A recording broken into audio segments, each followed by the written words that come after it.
다음으로 좀 지역구를 위한 계획과 활동에 대해서 좀 여쭤보도록 하겠습니다. 어수선한 분위기에서 이제 출발을 했지만, 잘 풀어간다면 출발과는 좀 다른 결과를 좀 기대할 수도 있지 않을까 싶은데, 지역구를 위해서 또 지역구 발전을 위해서 어떤 계획과 활동을 좀 준비하고 계십니까? 네, 저의 그 1호 공약인 국가 정원 조성을 위해서 올해는 아주 의미 깊은 해가 될 것 같습니다. 이제 하반기쯤에는 한 200여 억 정도의 자금을 투입해서 정원 소재 실용화 센터라고 해서 예. 이거는 정원 산업을 육성하기 위한 마중물 사업입니다. 상중도에 이제 착공을 하게끔 되어 있고요. 또 강원도가 상중도를 비롯해서 하중도까지 지방 정원을 조성을 올해 착공을 해서 진행을 하게 됩니다. 지방 정원을 3년 정도 조성을 하고 난 이후에 국가 정원으로 승격할 수 있는 자격이 주어지게 됩니다. 그 일에 최선을 다해서 뒷받침하고 그렇게 되면 이제 대한민국 정원 산업 박람회라든지 국제 정원 산업 정원 박람회 같은 것을 유치를 몇 년 후에 해서 국가 정원 도시 춘천을 만드는 데 최선을 다할 생각입니다. 의원님이 구상하는 춘천의 모습, 또 지방정원을 조성을 하고 국가정원을 승격을 해서 기대하는 지역이 발전 효과, 또 한 말씀 좀 해주시죠. 네, 우리 춘천은 인구 30만을 못 넘기고 있습니다. 이 30만이 넘겨야 자족도시로서 또 내수 경계도 조금 더 활성화될 수 있는 기반이 될 수 있고, 그것은 두 가지 방법입니다. 국가정원 같은 것을 통해서 관광객들을 많이 좀 유치를 해서 또 살기 좋은 정주도시로서의 그런 경쟁력을 가지고 많이 춘천에 이주하는 분들을 만들어야 되는 것이고요. 또 제가 은퇴자 도시법을 공동 발의를 해서 지금 서울 수도권에 은퇴하시는 분들이나 춘천에 은퇴하시는 분들이 또 고령화 도시로 지금 급격하게 전환되고 있지 않습니까? 인구 2만 명 정도의 미니 신도시급 은퇴자 도시를 춘천에 유치를 해서 그러면 훌쩍 30만 명을 넘길 수 있는 기반이 되지 않겠습니까? 그렇게 해서 하여튼 어떤 출생서부터 고령 사회까지 정주하기 좋은 그런 도시를 만드는 것이 저의 꿈이자 목표입니다. 국회의원의 가장 기본적인 책무라고 한다면 입법 활동이라고 할 수 있겠는데, 새를 맞아 지역구 시민들에게 전하는 의정보고서도 이제 발간을 하셨잖아요. 가장 눈에 띄는 좀 부분이 있습니다. 의원님께서 국회 개원 이후 6개월간 27건의 법안을 대표 발의하셨죠. 강원도 내 국회의원 가운데서 대표 발의 건수 1위를 하셨는데 어떤 법안들을 발의하셨는지 소개 좀 해주시죠. 네, 뭐 최근에 3건 정도 더해서 한 30건 정도 이렇게 발의를 했는데 국회의원의 대표적인 활동이 입법 활동입니다.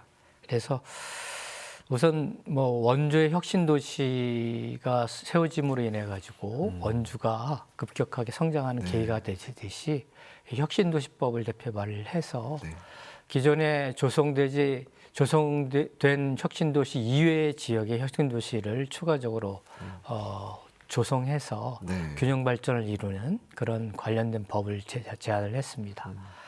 그리고 우리가 이제 소양강댐, 춘천댐, 뭐 의암댐 등으로 해서 수십 년간 피해를 많이 보지 않았습니까? 그렇죠. 그래서 물값 제대로 받기 4법을 내서 그 물을 이용하는 많은 그 이용자에게 취수부담금을 걷어가지고 이것을 지역 사업 지자체가 활용할 수 있게 하고 또 소양강댐 같은 경우 50년이 지나서 이미 발전 비용을 초과 수익을 내고 있습니다. 그것을 적립을 해서 지역 주민들에게 그동안의 피해를 보셨으니 좀 보상 차원에서 지급할 수 있는 그런 관련된 법입니다.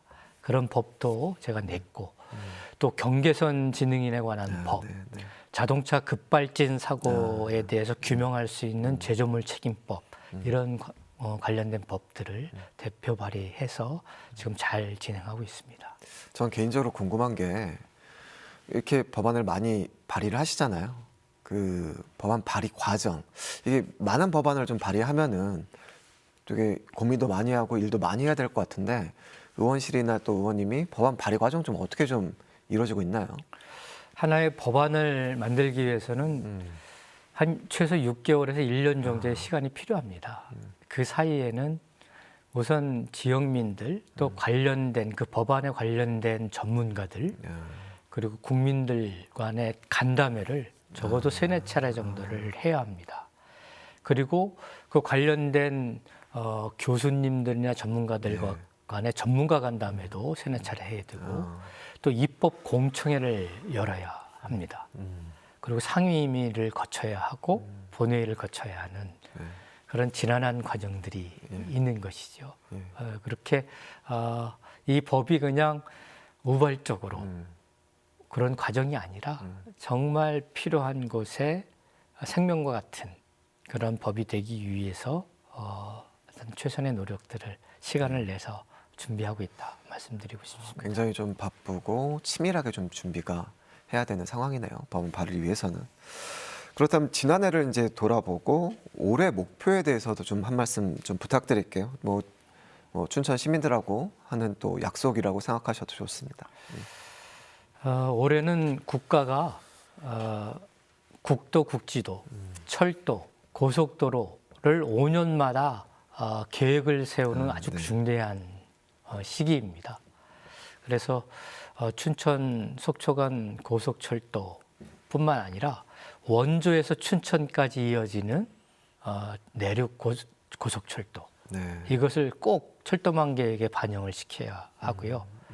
그다음에 우리 제2경춘국도 관련해 가지고 네. 이제 착공을 해서 진행을 할 텐데 이것이 이 서면대교를 통해 가지고 시내로 진입하기 위해서 저쪽 안보리에서 용산리까지 우회 대체 네. 도로를 국도망에 또 포함시켜야 합니다. 이것도 좀 필요하고 또 고속도로 관련돼 가지고 춘천 철원간 중앙고속도로를 연장하는 문제도 고속도로망에 좀 포함시켜야 되고 또 지금 원주에서 춘천까지 중앙고속도로 진행되는데 5번 국도로 가지고 홍천 북방면에서 춘천의 저쪽 동산면까지 네. 이어지는 5번 국도도 좀 확장을 할 필요성이 있어서 이러한 SOC도 살기 좋은 환경을 만들기 위해서 굉장히 중요한 부분들이어서 집중해서 신경 써 나갈 예정입니다.